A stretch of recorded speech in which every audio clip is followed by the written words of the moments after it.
Շնորհակալություն հնարավորության համար։ Հարգելի հայրենակիցներ, քննարկում ենք քաղաքական հետապնդումների հարցը Հայաստանի Հանրապետությունում։ Ես գտնում եմ, որ այս մարդկանց անունները ինչքան տաս, այդքան անհրաժեշտ է եւ քիչ է։ Դրա համար էլի մեկ բառով անդրադառնանք, որ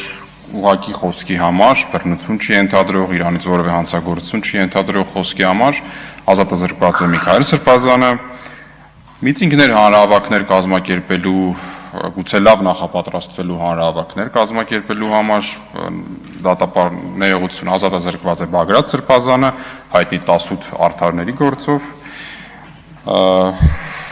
Նաև վերջերս ազատազրկվեցին Սուր խոսքի համար Վազգեն Սաղաթելյանը, Նարեկ Սամսոնյանը, մեր ձևով եկեղեցու կողքը կանգնելու խոսքի համար ազատազրկված է Սամվել Կարապետյանը, եւ հետաքրքիրն այն է, որ այս դեգրադացիան մենակ իրապահ համակարգում չէ եւ դատական համակարգում չէ նմանատիպ հարցերում, դեգրադացիան քաղաքական հետապնդումների տեսանկյունից պետական ապարատում նաեւ վարչական, այսպես կոչված անկախ մարմիններում է, մասնավորապես հանրային ծառայությունների կարգավորման հանձնաժողովն է այս նույն թեմայի մեջ, երբ գուցե էլեկտրական ցանցերում առկա իրական խնդիրները բացահայտելու, գուցե կազմակերպությանը իսկապես ցավեցնելու ինչ-որ տուգանքներով, հանձնարարականներով խնդիրներ լուծելու նպատակ հետապնդելու փոխարեն, ըստ էության ինչով է զբաղված հանձնաժողովը, մեծ հաշվով սեփականության իրավունքից ներդրողի խլելով եւ լիցենզիայի դադարեցումը ուրիշ ձև երևի թե դժվար է բնորոշել։ Առհասարակ քաղաքական հետապնդումը ցանկացած պարագայում է խտրականություն, բայց այդտեղ գործընկերներս նշեցին, ես կուզեմ նշել, որ այս խտրական ամբողջ այս շքերթի մեջ երկրորդ շերտով խտրական վերաբերմունքը գնաց Լիդիա Մանթաշյանի նկատմամբ, որը նորից 18 արդարների գործով, երբ շուրջ 10 թե գուցե ավել մարդ խափանման միջոցների փոփոխությունից հետո Լիդիա Մանթաշյանի խափանման միջոցը չփոփոխվեց, ինչ որ մեր համար անհասկանալի, գուցե ինչ որ վրեժխնդրության հարցերից ելնելով, չգիտեմ։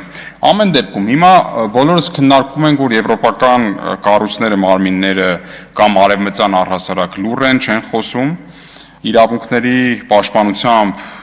տրադիցիոն կերպով, մասնագիտացված հասարակական կազմակերպությունները, բերանները ջուր են առել, որովհետև ինչպես երեք շատ դիպուկ գրել էր լրագրող Արամ Աբրահամյանը, դրա համար դրամաշնորհներ չեն բաժանվել, չեն հայտարարվել։ Ես կարծում եմ, որ նմանատիպ խնդիրները, եթե մի բան վերանանք, որ իշխանափոխությունը իհարկե անհրաժեշտ է, բայց արդյոք հարցնելով այս հարցադրումը անելով արդյոք բավարար է թե ոչ, ես կարծում եմ երկու ամեն դեպքում խնդիր կա, երկու նպատակ կա, որին պետք է հասարակական քաղաքական դաշտը ձգտի, մեկը դա քաղաքական բալանսի առկայությունն է, որը կարծում եմ թե երբեք չենք ունեցել, մեկն էլ հասարակական ինստիտուտներ, մասնավորապես քաղաքացիական հասարակության ձևավորման խնդիրն է։ Քաղաքական բալանսի մասին շատ կարճ գործընկերները խոսեցին, օրինակ 3/5-ի կամ 70%-ի խնդրի մասին որոշումների ընդունման, այնուամենայնիվ մեր հասարակությունը պետք է հասնի այն աստիճանի ընտրություններին մասնակցելով, որպեսզի իշխող ուժի եւ ընդդիմադիր ուժի կամ ուժերի միջև տարբերությունը տոկոսային իմաստով, ներկայացվածության իմաստով էս դահլիճում չլինի ավելին, քան օրինակ, չգիտեմ, 5-6 падգամավորն է։ Երբ այն 3/5 որոշումները, որոնք պահանջվում են, ինչ որ 3/5-ով ընդունվող որոշումները, հնարավորություն լինի ընդունելու բացառապես ընդդիմադիր ուժերի հետ ինչ որ կոնսենսուսի գալու արդյունքում, գուցե այդ որոշումների ցանկն էլ պետք է մեծացնել։ Երկրորդը, ես ասացի քաղաքացիական հասարակության ձևավորումը, ինչու ձևավորումը, որովհետև համաձայնվենք, որ մենք տարիների վեր մտածելով, որ ունեցել են քաղաքացիական հասարակություն, իրականում աուտսորս են արել քաղաքացիական հասարակությունը Եվրոպային, Միացյալ Նահանգներին, որը չեմ ասի, որ վատ է, բայց մենք խնդիր ունենք մեր հանրային օրգանիզմի իմունային համակարգի զարգացման, այն պարագաներում, երբ որ աշխարհակաղակական պայմաններից ելնելով,